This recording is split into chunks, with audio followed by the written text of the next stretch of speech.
Okay. Go ahead. Okay. I'm nervous. All right. Behind its charming appeal, pornography is the rotten apple of the bushel. What seems like an innocent experience leads to addiction, broken hearts, and in many cases, broken families. This $4.6 billion industry has become not only a business, but a plaguing, destructive, demoralizing way of life for some people. Having seen the opposite end of pornography involved relationships, let me tell you my story. There we sat around our kitchen table. I had just come home from work, and my older brother had just come home as well. My mother on one end of the table, with tears running down her face, rolling down her cheek, staining them with wet streaks as the tears fell onto the table. The most surprising, however, was my father, at the other end of the table. He had come home 3 hours early from work, news that we did not want to hear. He had lost his job. Upon further explanation, he revealed that he had been searching out pornographic content while at work for some time, and had sufficient warnings, but persisted in his ways. There I sat, a young man at this time, having talked openly about the subject in personal conversation with my dad. We had discussed it. He had warned about it. Now, the man who was once my hero was begging for my forgiveness. I will always remember this moment. My mother's face, as she tried to take in the information, will be a lasting image burned in my eternal memory. While it is a difficult and taboo topic to discuss, the reality is that in an issue that is plaguing homes and families at catastrophic rates. Alarmingly, 8 out of 10 men that are between the ages of 18 and 30 admit to searching out pornographic content on at least a monthly basis. One might wonder what it is about pornography that is harmful. Dr. Valerie Boone, an honorary neuropsychiatrist at Cambridge University, conducted a study about what happens to the brain when we use pornography. She states, MRI scans of test subjects who admitted to compulsive pornography use showed that the reward centers of the brain reacted to seeing explicit materials in the same way as an alcoholic's might on seeing a drink's advert. The findings, which tally with recent but unconfirmed reports in the U.S. that porn addiction is no different than from chemical and substance addictions. Pornography is addictive. Pornography is harmful to both the individual and even more so to the family. In 2004, Dr. Jill Manning, marriage and family therapist, which specializes in research on pornography, gives us a very sad statistic. In her research, she has found that 56% of divorce cases involved at least one party with obsessive interest in pornography. Let's put this into perspective. According to the CDC, the number of divorces and annulments in 2014 was 813,862. About 455,763 divorces or annulments were involving obsessive pornographic behavior. We have established that pornography is very accessible, that it is addictive, and has the potential to destroy a family. Although it seems to be negatively taking over our world, many can see the power it has. At the beginning of last month, February 2016, Senator Todd Weiler of Utah took a step in the fight against this battle. He introduced the resolution known as SCR9 in the Utah State Legislature, which calls for policy changes, including education and prevention, to address the ever-pressing pornography issue. He continues with these words, "For heaven's sakes, we gotta protect our children against this. We do everything we can to protect them from alcohol and tobacco. This can be more destructive than any of those habit-forming substances." Alongside his words, I share a battle plan of how we can combat this addictive, harmful, and destroying epidemic. While walking through the hospital, a visitor would not enter a room plagued with the Ebola virus patient. The visitor would walk as far away from said room and without looking back. Treating pornography as a deadly virus might require us to watch intently for even the tiniest infecting bugs. A crude joke, a demoralizing story, a sudden glimpse of an inappropriate picture, or a scene on TV that is not that bad. We must teach and learn to recognize the red flags of warning when these infecting bugs do appear. and run away like our lives, personality, society, and families depend on it, because they really do. Having personal experience the heartbreaking sight of a loved one crying due to the feelings of inadequacy, lowered self-worth, or lack of trust brought on by the dangerous powers of pornography, I can attest that it's imperative that we teach and prepare for such dangers within the walls of our homes, in our schools, and our communities. The website fightthenewdrug.org is a useful tool in instructing the community of the awfulness of pornography. As we use sources like this and educate our families, we can prevent our spouses and children from becoming another statistic. Please watch intently, recognize, and run.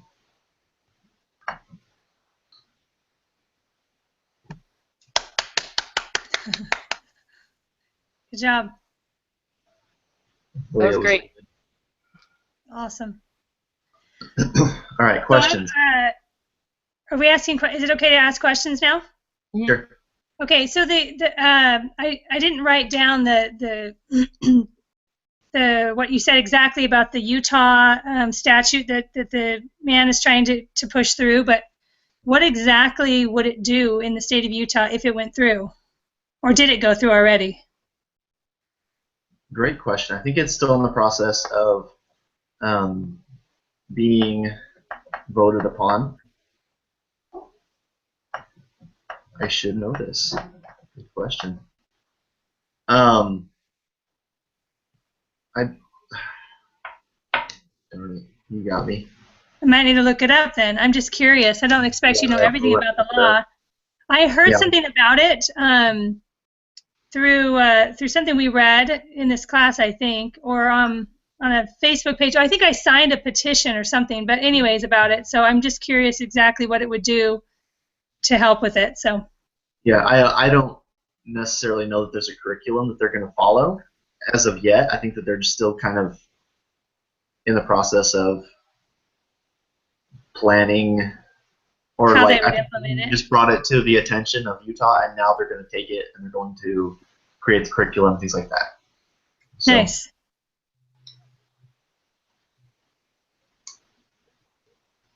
Good question.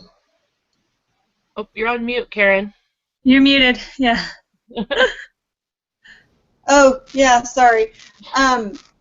So I just signed something recently too, and I think it was about pornography. Is it kind of is that a new policy? That which one? When is that? When was it presented? Do you know? The SCR. Yeah, it was presented beginning of last month. Yeah, so I think I did sign something about it. Yeah, I saw something on Facebook about it. How they're So trying I guess it's going to the petition phase. The way they worded it was really like they were trying to make it. I can't remember how they worded it. Anyway, it was really good, like how they worded the law. Yeah. Anyway. I'm going to have to go look it up. I should know that. Sorry, guys. Not as educated as I thought I would be. No worries. Yeah, I don't know. I think you did a really good job of, the I, we, and now. Like, your personal experience, obviously, that was very powerful. Yeah, it reminded me that I have 4 sons and 2 daughters, but I've shown my boys the Fight the New Drug before, and my girls, and it's not just boys, obviously. But it just reminded me, your talk, and I actually use that reference in mine as well as a hyperlink, but it just reminded me that I want to get on that website again with my kids. Just it's so good for teenagers. It's so made for that age group. That's true. And even older. Of course, older too, but it really can appeal to that age. Yeah. The way this design is really cool. Okay, I have a question. Just kind of going along with your topic and how it's personal to you, do you think that there are enough resources out there for people who are struggling with this addiction and for their family members? That is a good question. I feel that there could never be enough support with the government, even with the SCR9 going through. I feel that it should be more. I mean, there should be specific counseling for that specific psychological problem, and I feel that there should be more states that are on board with this SCR9, and I bet that there will be eventually. They're going to keep growing, they're going to keep passing through, and I hope that it creates an army of people that will fight against it. So, Nice. That would be awesome. Yep. I have one more question. Do you think Yeah. that men today, that there's a little bit more of people kind of speaking out about pornography and how it ruins, people's lives? Do you feel like it's getting worse, or do you think it's getting that people are a little bit more aware of it now, as far as outside of the church? That's a good point. Well, I'm still pretty young, and I was really innocent as a child, and so I didn't really realize how big of a issue it was until you know what I mean, like when you were growing up. Yeah.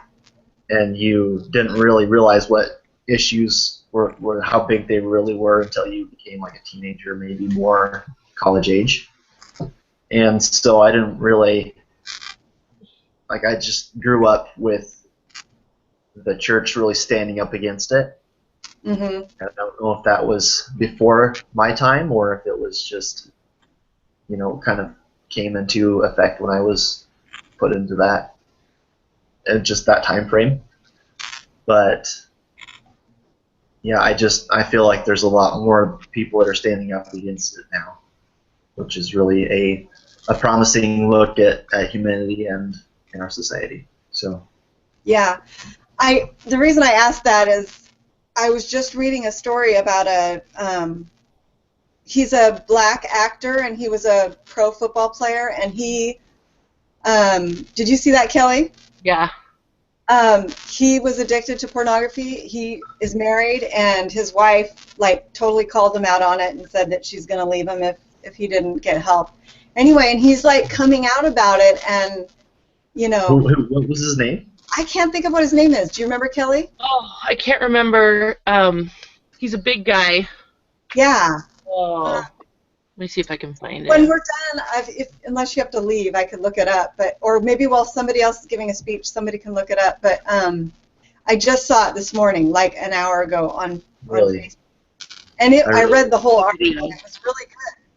It was this is great that people... Yeah. If you look into it, I found multiple stories of people blogging about their experience of, even people going through divorces with this as an effect and stuff, and just people warning about it. So there's definitely the resources out there and people that are sharing their experiences and speaking out about it, which is really nice. So. It's Terry Crews is his name. Oh, Terry Crews? Mm-hmm. Write that down. Yeah, and I think we're finding that a lot, everything is becoming more open, which which I think is good. Mental illness, addictions, things like that. People are talking about more, which has been good and bad, because I think it has gotten to the point where people are realizing, with the access that we have to the internet and with our kids, I think even the general public is realizing this is a real public health threat. Yeah. Though it's, I don't know if it's made it go less yet. I don't think we've turned the corner on it actually reducing it, but people are starting to recognize the prevalence of it and how violent it's becoming, pornography, because, obviously it needs to get more and more get the drug on it, or the buzz or whatever that they get from it. So I think that is another reason most people believe that child pornography is wrong and that violence is wrong still. Yeah. And so because pornography is leading in that direction to minors and to sex trafficking and to violence, which general public people feel is wrong, I think that's why it's become more of a public and more in the public eye. Yeah. Yeah. And it worries me because like just watching the evolution of the TV shows that we watch on TV, just you can't go through any show anymore that I mean there are like the Cupcake Wars and stuff that you don't have that problem, but like any sitcom or anything like that, they find some way to slip that little tiny bit of whatever in there. You know, like a little tiny bug, and they just work their way in there. Yep. Yeah. Well, and they joke around about pornography like it's, you know, there's nothing wrong with it. It's totally normal. Yeah. It's, you know, That's not such a hurt anybody. Lie. Right. satanic theory. Yeah. Yeah. Very, very much so. Yeah. So I just realized we're supposed to keep within 5 minutes for the speech, and anyway, or 7 minutes. I didn't time you, so I don't know how long yours was. Did anybody? Okay. I timed it a couple times this morning. It was about 6 minutes, so I don't think everyone. All right. We'll trust you on that. Okay. Kelly, do you need to go next? So, because you have to leave, or? Yeah, I have to leave in about 30 minutes, so I'll go next just to make sure. Yeah, go ahead. I gotta get the kiddies to school. Does anybody have a good way of timing? Like, do we? I do. I can time on my phone. Oh wait, I should probably. Okay. I have my phone ready. We should probably take notes because I forgot to. What do we have to write on this thing? What are the questions? Let's see. The peer review. Let's just see. Okay, very good. Good comments, evidence. Okay. Hopefully I won't forget all these. Are you guys taking notes? What are you doing so that you can do I this? did. Do you have to specifically write down some evidence that he gave? Or It just says, like, the questions are comment, okay, speaker effectively described and evaluated at least one law, policy, or program. Doesn't really say what. You can make comments about it. Oh, okay. So they're mostly just yes or no? Yes or no's, but then comments if you want to put comments. What's the best thing you liked about it? What's one area that could have been better? So okay. I think it should be pretty easy to remember, but I just want to make sure that we don't need to be writing anything specific down. I'm going to grab a paper, though, just in case, and I will time it. Okay, I'll time you whenever. Okay, let me just write. I always hate doing this. I feel like it's weirder to do it online than to do it. It is weirder, but I don't feel as uncomfortable and intimidated. I don't know why. Anyway. It is like last semester I took professional presentations, and we had to do a lot of, like, you know, recording yourself in your bedroom giving a speech. It's just weird. Like, it's so much easier to speak in front of a live audience for me because you see their eyes, you make eye contact, you know. Right. That's true, yeah. Yeah. Anyways, okay. Go ahead. Okay. All right. My whole life had become my worst nightmare, and now I was tasked with blowing up my children's whole world. As I stared at 3 pairs of beautiful, innocent brown eyes, one of them being too young to understand the enormity of the situation, my heart sank to my toes. How do you tell a child that their father is never coming home? I finally just blurted it out and held them as they sobbed. In that moment, I realized it was all on me. Every tear would be wiped by me. Every bit of discipline would be doled out by me, and every ounce of anger they had to muster would be thrown at me. Every statistic in my brain told me my children were going to become teen parents, alcoholics, and probably end up in jail before they could vote. I felt helpless, like nothing I would do would be good enough. But it is. A loving, selfless, devoted, and courageous single mother can raise respectful, responsible, and kind children. The world would make one believe that children will grow up with the proverbial D on their chest. In a world where statistics say up to 50% of all children experience the divorce of their parents, remember that no divorce is the same, no single parent is the same, and no child is the same. Research does show that when using a broader sense of the word father and providing children with a father figure in their lives, they have higher self-esteem, lower depression and anxiety, and marginally lower delinquent behaviors. Active relationships with positive adult role models can bless a child with the love, comfort, and safety that might have left when their parents got divorced. The ideal family is made up of a mother and a father, but sometimes circumstances are out of our control and we end up a single parent. Single parents still have the ability to make their home a place of love, learning, and security. A 2009 study analyzed data from 4 variables on children from single-parent homes and married-parent homes, on their reading, math scores, behavioral problems, and cognitive stimulation and emotional support in the home. The study focused on not whether there were 2 parents in the home, but on the stability of the home. A stable single-family home was defined as one where the children lived only with the single parent, and a stable married family home was defined as one where the children lived only with married parents. The only consistent advantage found to living in a married family home was a better home environment in terms of cognitive stimulation and emotional support, and overall, the advantage was not enough to make a huge impact. The study concluded that there is no evidence that growing up in a stable, single-parent home is necessarily worse than growing up with 2 married parents. Providing a stable and secure home as a single mother is further complicated by the stress of economical disadvantages. 63% of children in single mother homes live in poverty. The government has taken the role of provider through the welfare system. The government provides those on welfare with housing, food, child care, and even cash. Welfare merely affects the symptoms of the problem and does not work to emotionally or mentally support single mothers. There are currently no laws or policies that help single mothers be better mothers. The Single Parent Policy Advocacy Network was established in 2012. This network provides, through email, information that educates and advocates for public policies that improve the economic security of single parents. This is a great resource, but once again focuses on the economic struggles of a single mother and not the mental or emotional struggles. So what can you do? Continue to teach them the values that are so important to learn in the family: respect, hard work, trust, and kindness. The government cannot do that for your children. It is up to you. So often, the events that led up to becoming a single mother are fraught with anger, fear, and confusion.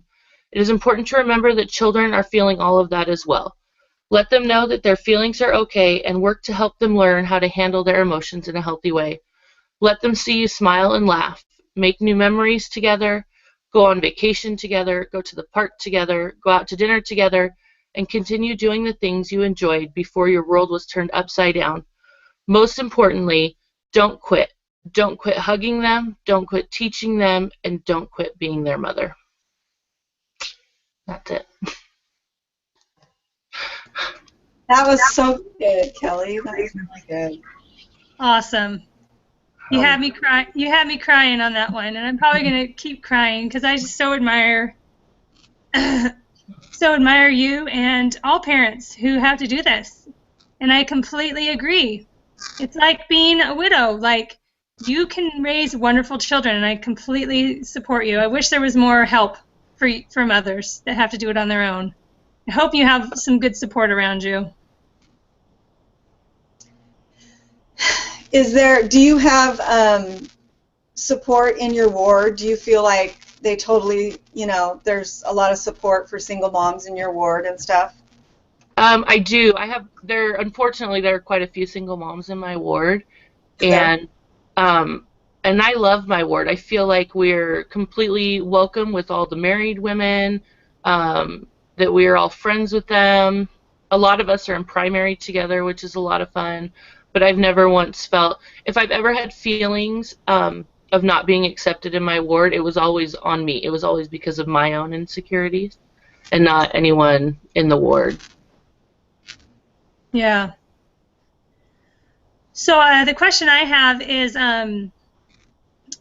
you said that there doesn't seem to be any policy in place currently that is offering any other types of support for single moms, like education or support groups or things like that, kind of that's automatically available to you. Just welfare. Is that what you're saying? Yeah, it's mostly just welfare. I mean, which is great and helps moms, but there's such a big emotional and mental side of this, and I have a great support system, but I still struggle with it, and there are a lot of moms that don't have any support, and so I think it's important that there be some type of whether it's a group setting or a one-on-one setting, where the mom can receive encouragement and she can have support and different things like that. Are you talking about in Nevada or in the whole United States, as far as no policies or anything to help? I didn't find anything in the United States that provided any sort of, I guess you could kind of use the word counseling, Yeah. that helps single moms. Wow. And now, what about because you're receiving your education and right now, do you feel like that would be something that would help single moms? Is a better? Are there a lot of programs that help single moms pay for college or pay for who need to provide for their children?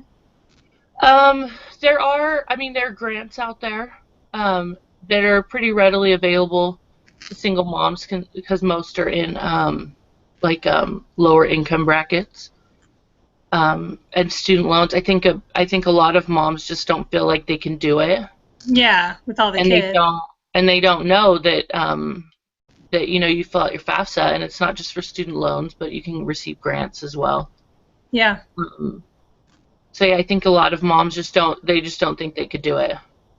It's hard. Yeah, and having some sort of central, I guess, place or organization where moms could learn all of this stuff and they could learn their options. What's available to them, and yeah. It's a great idea. And single dads too. Yep. A question. So if the state were to have some sort of policy or anything, as a single mother, what would you suggest that be under? Would it be underneath like paying for your kids' schooling?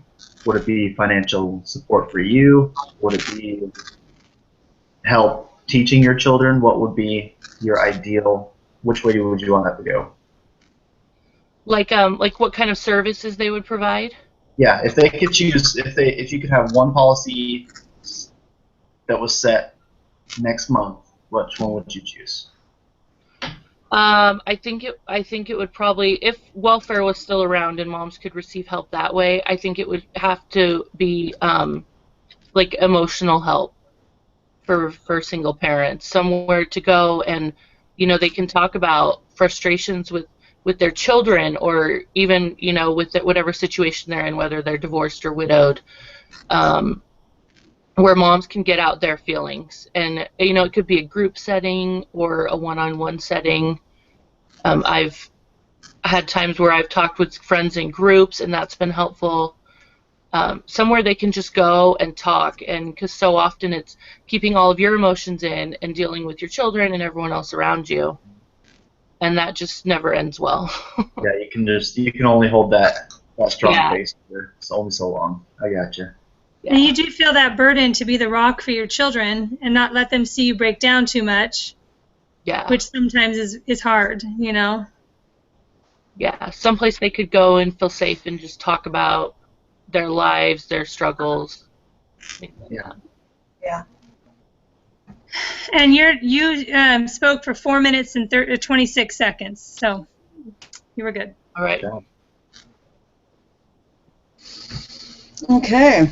Can I go next? Yep. Okay. Okay, ready? All right, I'll time it. Go ahead. Okay. Marriage isn't what it used to be. Just as America has evolved over the centuries, so too has the institution of marriage. It began as a required rite of passage and a common expression of values. Now it's a final prize on a game show. Why is traditional marriage taken so lightly and becoming almost insignificant? The people closest to me take their marriages very seriously, yet all I hear about from media is how marriage is practically archaic. Many people believe that marriage is less necessary than it used to be. There are so many other alternatives to getting married. Living with someone but not getting married, not having kids and not being married. The marriage rates in the United States have dropped to an all-time low. Only 51% of people over age 18 are married today, a significant dip from 57% in 2000 and a shocking drop from 72% in 1960. Nowadays, marriages end in divorce over 50% of the time. Fidelity and permanence are not even encouraged in our culture. These days, many people are marrying later or not at all. The average age for getting married is 26.5 for women and 28.7 for men. According to a Pew Research in 2010, 4 out of every 10 Americans say marriage is becoming obsolete. Children are being born out of wedlock, and many people are cohabitating. In a Pew Research, 44% of all adults say they have cohabitated at some point in their lives. There's another factor at play in the whole love story of matrimony, another reason why traditional marriage has declined so considerably. You and I have heard a lot about it lately in the news, the legalizing of same-sex marriage. Same-sex marriage hasn't been around long enough in the United States to see how it affects traditional marriage and children. However, same-sex marriage has been legal in some European countries for up to 15 years. From studies done in Europe, evidence shows that the decline of traditional marriage is accelerated by gay marriage, and it's the children who suffer. So many of the children in these countries are being born out of wedlock. 60% of children in Denmark are born out of wedlock. Cohabitating couples separate at a higher rate than married couples. No judges, no hurdles or lawyers to deal with make it so much easier to just walk away if things get hard. An article written by Paul Nathanson, a homosexual scholar, says that legalizing same-sex marriage is a bad idea. He states 5 purposes of marriage in our culture: to cultivate the bonds between a man and a woman, to encourage birth and rearing of children, to provide a loving home for children to be raised to maturity, to secure the relationship between men and women so that men have a reason to be effective members of the family. Just as marriage in our culture has become less essential, so has it become less centered around children. Marriage has evolved so much throughout the years, and humans have become increasingly focused on themselves and individualism. The freedom of reproduction and whether or not to have children has in some regards become increasingly selfish, and having children forces us not to be selfish. You have to raise them, and it's a disruption that lasts a lifetime. But as Paul Nathanson suggested previously, one of the purposes of marriage is to encourage the birth and rearing of children. It's what I've always thought marriage was all about from the time I was little. Our society benefits from healthy marriages which produce healthy children. Human children need both of their parents for life. If the definition of marriage gets broadened or redefined, we are altogether risking its demise. I've personally seen the heartache and sorrow that homosexuality causes. It's something that I would not wish for anyone. Some people think that it's impossible to have a happy, loving, permanent marriage between a man and a woman. Yet I look at my parents who are celebrating their 63rd wedding anniversary in June of this year. I honor my parents for the example they are to me and to those around them. Accepting anything less than the ideal of children growing up in a family with a mother and a father would be nothing but defeat. In 1980, the Oregon Family Council was formed, mainly to inform the Christian community about elections and voting. In the beginning, it took form in the Christian Voters Guide, which was distributed among various Portland churches. Within 4 years, it grew and was being published statewide. In March of 2004, Oregon Family Council founded the Defense of Marriage Coalition to orchestrate the Yes on 36 campaign. With support from numerous organizations, pastors, churches, and individuals, 57% of Oregonians amended the Oregon Constitution to define marriage as only between one man and one woman.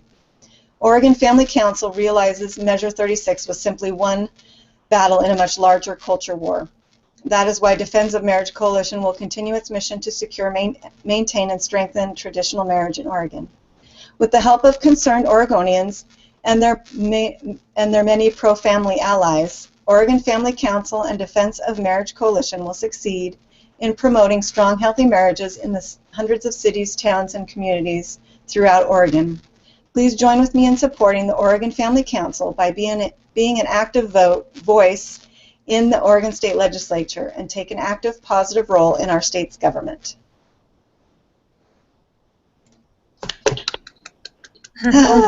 Yay! Great job.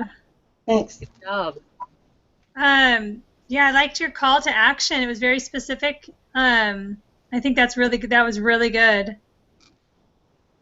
I couldn't really think of, I had a hard time coming up with, like a policy or whatever. Obviously, there isn't anything now because, you know, gay marriage is legal in Oregon.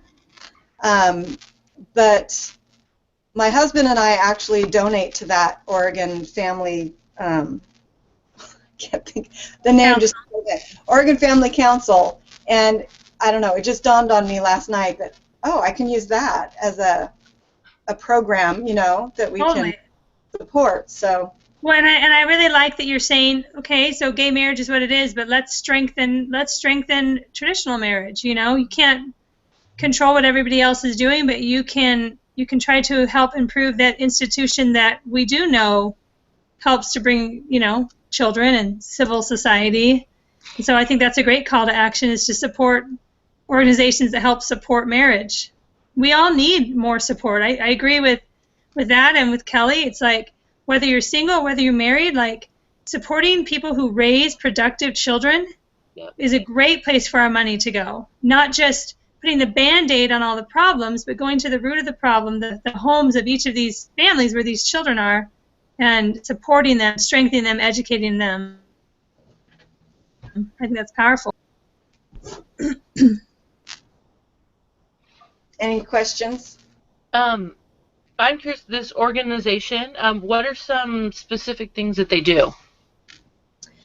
They the family. They actually they send out a voter's guide every year, or every time, you know, it's time to vote, and they kind of show you like what are the what candidates have have Christian values, and just kind of help you get an idea of who you might want to vote for and what the policies are that you're voting on. And let's see. We have that in Arizona, like Arizona Family Council. We have the same thing. Oh, okay. Okay. Anyway, and you know, when the whole gay marriage thing was really big, of course they spoke out a lot about it and tried to, you know, get involved in the state legislature and getting the politicians to vote against gay marriage and stuff. But Oregon is an extremely liberal state, and, you know, it's not surprising that that didn't happen. But, you know, they're still alive, and they still, you know, we get things in the mail all the time about it, and we donate, like I said, we donate to the cause because, you know, I mean, it's not run by LDS people or anything, but it's totally a good cause, and it's run by, you know, people from other churches, and they're standing up for what they know is to be right. And so anyway, and on their website there's articles and stuff about marriage and families, and they have activities, and they tell you about rallies that you can go to, and, you know, things like that that support marriage, traditional marriage. Does that answer your question, Kelly? It does, yeah. This Oregon Family Council, is that run through a focus on the family? That same kind of. Is it what? Say that again? Is it based out of the focus on the family group? No, I don't think so. Okay, because there's one in Idaho, and it kind of focus on the family is, I don't even know if that's like a state of Idaho thing, if it's like a national thing. No, but it's based on I was looking through the website a lot last night, and I didn't see anything about focus on the family. Okay. I think that's a separate organization. So Yeah.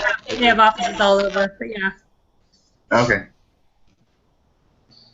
All right. Do you guys want me to do mine? Yes. Yep, Okay. we're I know ready. you're going to need to go soon, Kelly. Okay. I'll record it. Okay. I mean, not record. I'll time it. Okay.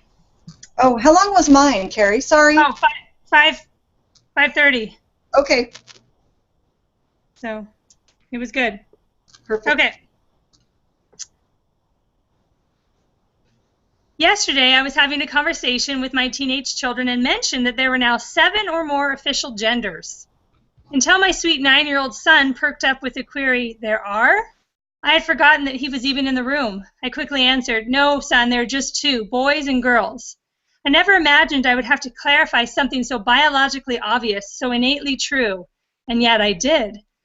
A group of youth teachers at a church meeting I was recently in shared with me how many of their students are legitimately confused about the issues of gender and human sexuality and the legal rights regarding those preferences.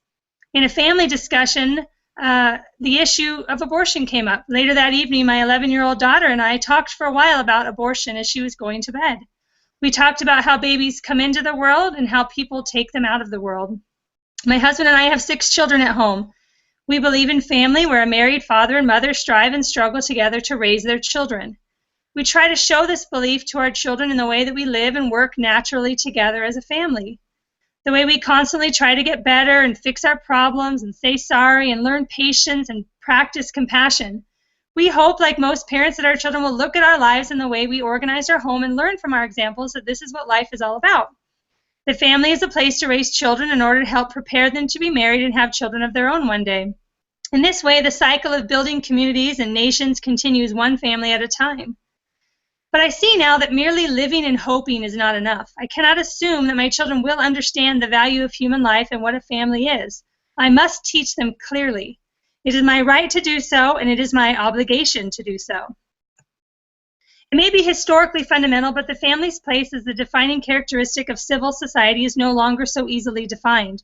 When setting up a Facebook account, there are 58 gender options to choose from. What once brought purpose, clarity, definition, and identity to a child, both individually and in his society, now comes in so many varieties that many children struggle to find their grounding.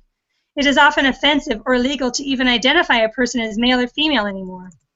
Despite the overwhelming evidence to the contrary, many do not see the advantages of monogamous marriage and childbearing on their happiness, health, economics, and society. We seem to be stabbing ourselves with the sword of justice called human rights. We should be aware of political and legislative issues regarding life, family, and freedom. But let me suggest a first place for the pro-family individual to start. Those that support complete sexual freedom and the individual right to define gender work tirelessly to preach their idea of sex education to our children. Do we work tirelessly to teach what gender and marriage are and what they should mean to our children in our own homes? Have you ever had that conversation with your children? What does it mean to be male or female? What is the purpose for sex? Have you allowed the tangled and contradictory messages from outside your home to define that for your children? We have the right and the responsibility to know what is being taught to our children. We have an obligation to teach our values about gender and sexuality to our children. Those who seek to objectify and animalize human bodies and human sexuality flash their images and sell their messages as harmless and natural. Do we as adamantly preach the purpose of human bodies and life to our children? Do we explain what pornography does to harm them? Do we explain what it does to harm their future family? Our society likes fast food,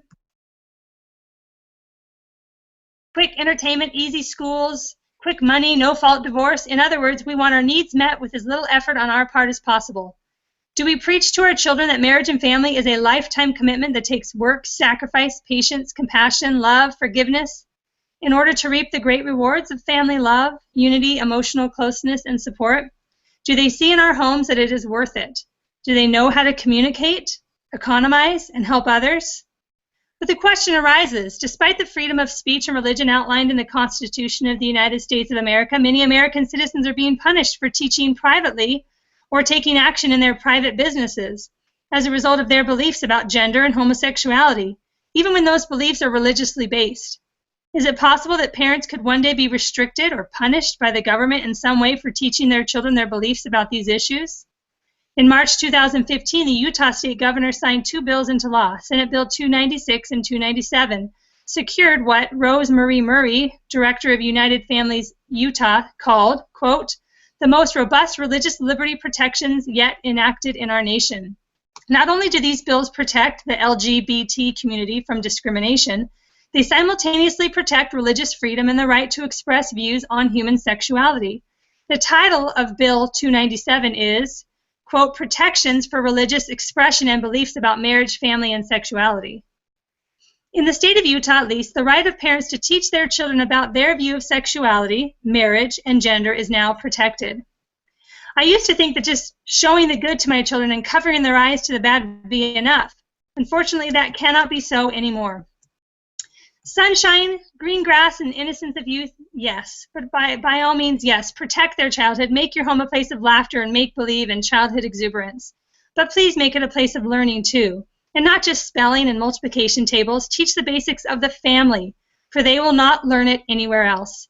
There is no need for our children to be confused. So yes, my sweet 9-year-old boy, there are just two genders, male and female. But not everyone sees it that way, and you need to understand this. I'm sorry to have to explain this to you, but I will. I will not hide in the naive hope that by simply living in our family where we believe in natural marriage and gender roles that you will get it. I will not assume you will figure it out. I will teach you about marriage, and I will teach you about family. The end. Yay! That was really good. Yeah. That was 6:06. That was beautiful.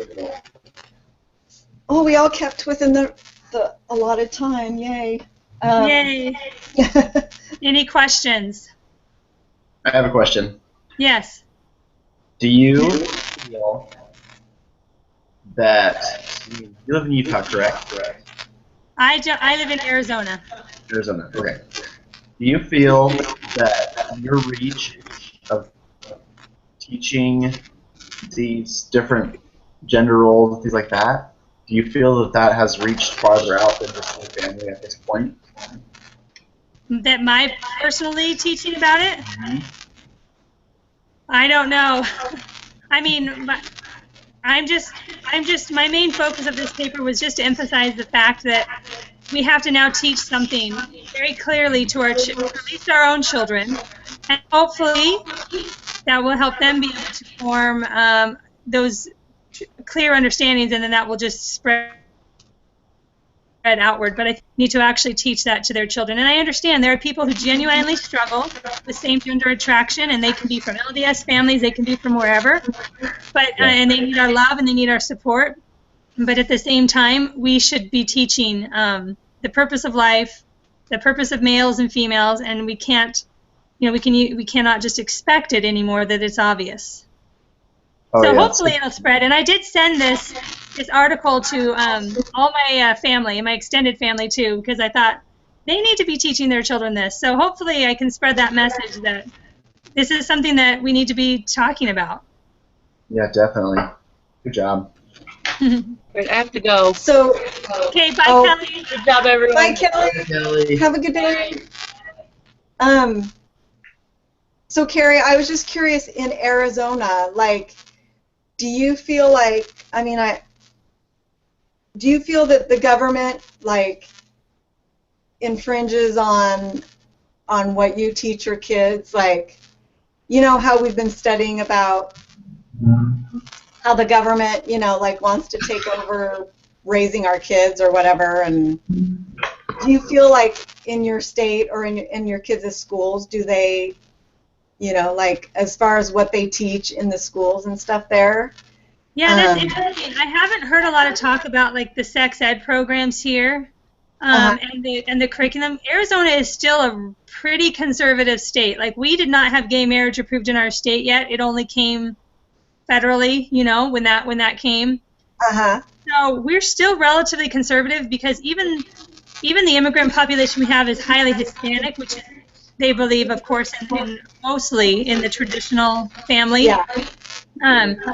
So we have a huge LDS population here as well. But Right. But it's popular everywhere in high schools for kids to there's same gender attraction, there's homosexuality, there's confusion, there's still confusion among the kids, and so I think that's the place to start. But no, my kids go to a charter school. They don't do sex ed in our charter school. That's right. They go to a charter school. Yeah. However, I feel that I would have heard from my friends and from the community websites if there was some concern in our local schools about sex ed, but I'm just not aware of it. Yeah. I was just curious what it was like in other states. Yeah, it's not too bad here yet, but I know it is in other states, and I know Oregon is probably one of those. Oh yeah, We yeah. lived in Oregon. My husband graduated from University of Oregon, extremely liberal. He's like half of his teachers were lesbian women, very liberal lesbian women, and it was, feminine, ultra feminist. It was not a good environment for him. So, Yeah, that's a really liberal school. Yeah. yep. Anyway, okay. Are we done with the questions and stuff? And I'll just stop recording. Yes, I believe so. Okay, and that's all we need to do as far as our group, right? Yep, and I think we just each do our evaluation, and each of us needs to turn in our references, and then you post this on that same discussion board, I believe. Okay, I'm going to stop the broadcast.